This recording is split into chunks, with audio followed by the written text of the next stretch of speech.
इतने सालों से जिस राम मंदिर के नाम पर भाजपा के बड़े बड़े नेताओं ने हजारों बार वोट मांगे हैं, वो राम मंदिर का उद्घाटन आज हो गया।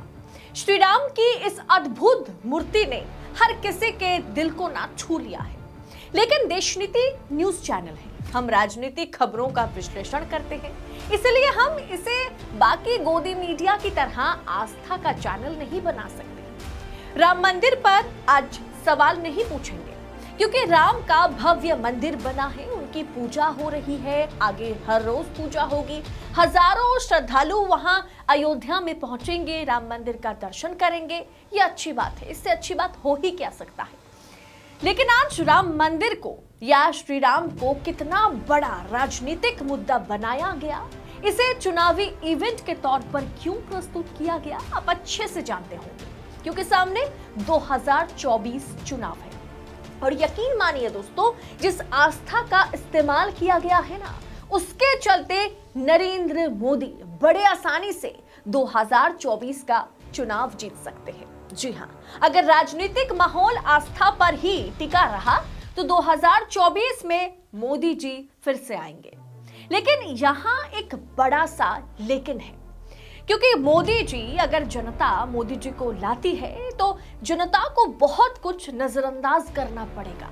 क्या क्या नजरअंदाज करना पड़ेगा और पिछले 9 सालों में किस तरह से नरेंद्र मोदी की सरकार ने देश को कहां से कहां पहुंचाया है, क्या राम मंदिर का इवेंट वो सारा कुछ को भुला सकता है, भुला देगा? यही सवाल है। इसी का जवाब आज इस वीडियो में, इस एपिसोड में ढूंढेंगे, तो वीडियो को अंत तक देखिएगा। नमस्कार, स्वागत है आप सभी का देश नीति पर।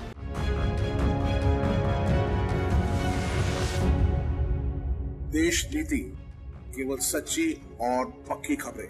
राम मंदिर इवेंट के पीछे जिस तरीके से मोदी सरकार की तानाशाही और मनमानी पर नए नए और बड़े बड़े खुलासे हो रहे हैं, वो एक तरफ है, पर इसे इवेंट के तौर पर क्यों पेश किया गया? मोदी सरकार के रहते अंतर्राष्ट्रीय मीडिया से लेकर के अंतर्राष्ट्रीय सरकारों के बीच हमारे देश की यानी भारत की नाक किस तरह से कट रही है, उसे देखते हुए आज ये वीडियो बनाना बहुत जरूरी था, वो भी उस दिन जब राम मंदिर का उद्घाटन हुआ है।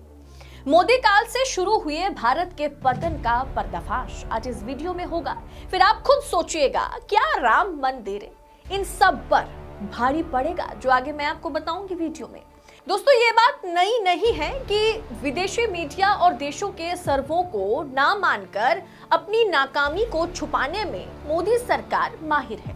कांग्रेस काल के बाद कैसे प्रेस फ्रीडम जो है, freedom of press, human freedom, hunger index से लेकर के डेमोक्रेसी इंडेक्स जैसे तमाम इंटरनेशनल इंडेक्स में हम जो जिस तरह से पिछड़े हैं, उसकी कल्पना भी आप नहीं कर सकते।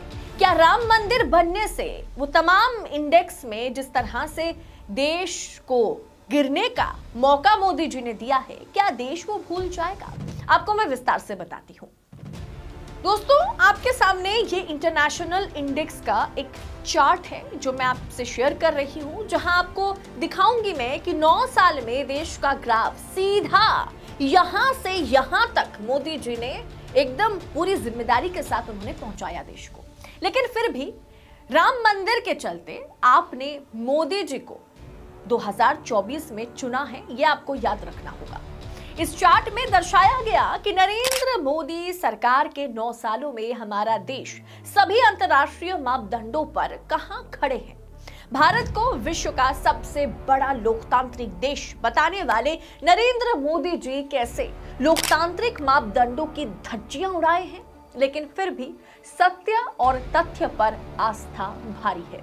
PM Modi's era in international indexes, जिसमें दोस्तों अभूतपूर्व बदलाव आए हैं। राम मंदिर तो देश में बन रहा है, अयोध्या में बन गया है, उद्घाटन भी हो गया है, लेकिन किस तरह से हमारा जो देश है वो हर एक मापदंड में नीचे खिसकता चला जा रहा है, उस पर चर्चा करेंगे। सबसे पहले देखिए दोस्तों, हेल्थ और सर्वाइवल इंडेक्स, यानी मोदी सरकार के रहते देश में स्वास्थ्य और जीने की कितनी मुफीद परिस्थितियां हैं। बता दें कि 2014 में देश की रैंक जहां 85 थी इस पर, वहीं अब मोदी सरकार के कारण ये रैंक 146 पर हम लोग आ पहुंचे हैं। हेल्थ एंड सर्वाइवल के मामले में मोदी सरकार कुल 61 रैंक फिसली है।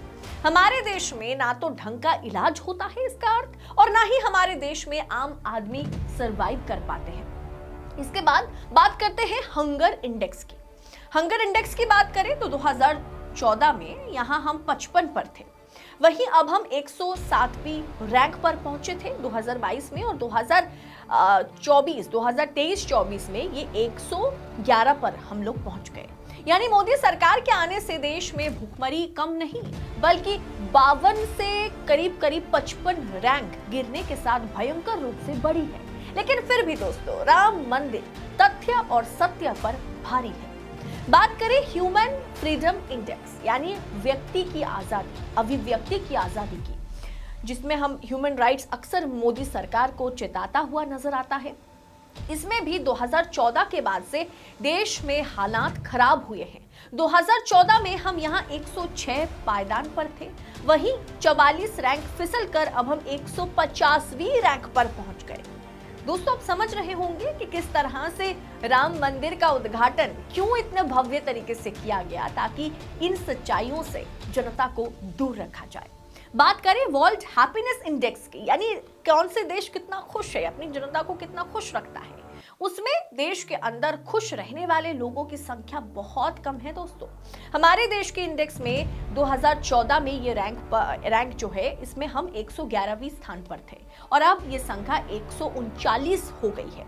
यानी मोदी सरकार के आने से देश के अंदर खुशी कम, तनाव का अवसाद जो है वो ज्यादा बढ़ा है। भले ही राम मंदिर बन रहा है, हर कोई खुश है, हर कोई जय सिया राम, जय श्री राम के नारे भी लगवा रहे हैं, लेकिन लोग अंदर से कितना खुश है वो ये इंडेक्स बता रहा है।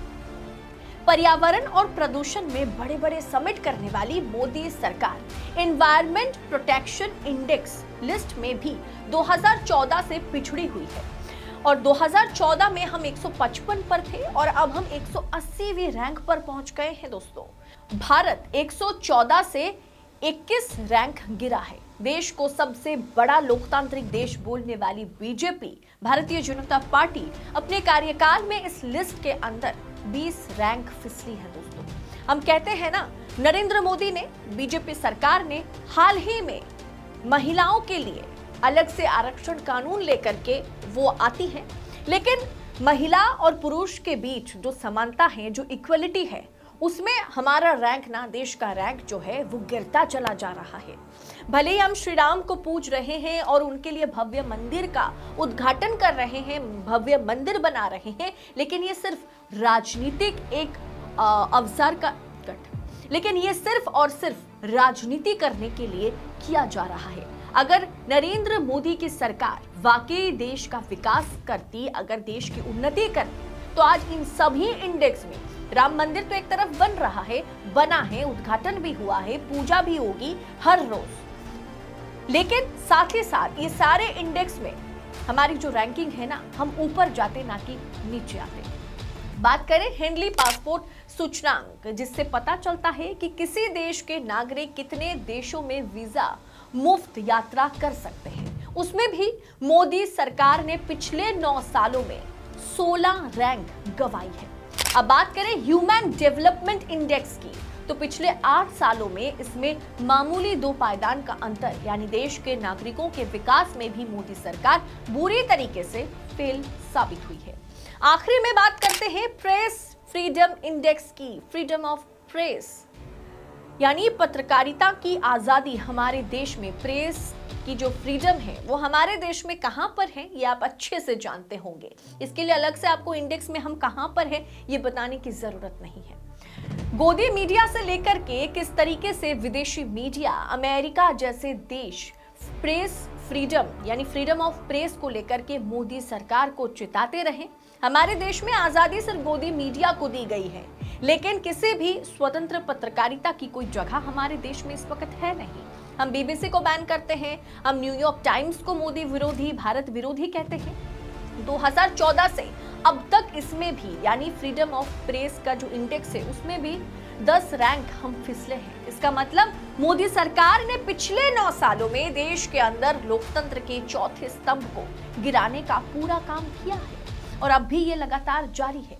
दोस्तों, कुल मिलाकर के जिस देश की सरकार को इन सभी मापदंडों पर खरा उतरना चाहिए था, वह हमारी मोदी सरकार सबसे बड़े फेल सरकार है। लेकिन राम मंदिर और मोदी जी सत्य और तथ्य पर भारी है। क्या ये सारा कुछ को आप नजरअंदाज करके 2024 में राम मंदिर और मोदी जी ने राम मंदिर का भव्य तरीके से उद्घाटन किया, इतने बड़े इवेंट को अब दिमाग में रखेंगे और सभी इंडेक्स में हम या देश जिस तरह से खिसकता और फिसलता चला जा रहा है उसे आप भुला देंगे? क्या वाकई 2024 में सत्य और तथ्य पर राम मंदिर, मोदी जी और भारतीय जनता पार्टी और आस्था भारी पड़ेगा? आपको क्या लगता है? आप अपनी राय कमेंट कर हमारे साथ शेयर कीजिएगा। बाकी ऐसी तमाम खबरों को पड़ताल के साथ पाने के लिए देश नीति को सब्सक्राइब करें, क्योंकि देश नीति वो चैनल है जहां पर सिर्फ और सिर्फ सच को सबसे आगे रखा जाता है। बहुत बहुत शुक्रिया। जय हिंद, जय भारत।